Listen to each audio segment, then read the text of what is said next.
Katie Michels, Program Coordinator for Alberta EcoTrust Environmental Grant Program.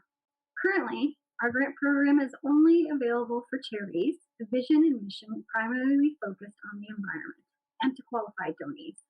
We cannot grant to individuals, corporations, or other nonprofits like schools, institutions. But with that said, we sometimes see nonprofits and charities partner on an application, and in that case, the charity would be the lead applicant. We don't fund projects where the main activity is planning or hosting a conference or a summit, or projects that are mandated by the government. Large infrastructure projects are also not funded unless there's a really great community engagement piece along with an environmental benefit. I often get asked, what is the difference between the types of projects that fall under the major grant or the community grant programs? Projects that are larger in scope and have clear environmental improvements tend to be at the major project scale, while grassroots or community-focused projects tend to fall in the community grant bucket. We often see pilot projects start at the community grant level and then scale up to the major projects. Yes, there's a few differences between the two grant streams.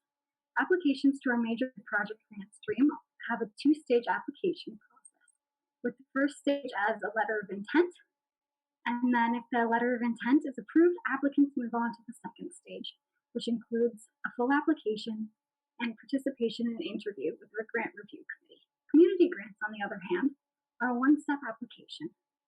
There are also a few less questions on the community grant application than the major projects application. I would say, after making sure your organization and project are eligible, get in touch with us. We love connecting with potential applicants ahead of time and giving initial feedback to make sure it aligns with our environmental priorities of land use, water, and climate change. We also recommend reading through the criteria and guidelines section of our website and paying special attention to the impact and likelihood of success sections, because this is the criteria that our grant review committee uses when making their funding decisions.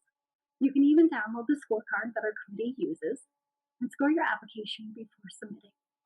Another tip, if you have your draft application completed at least 5 days before the deadline, our grants team is happy to review your draft and give you written feedback.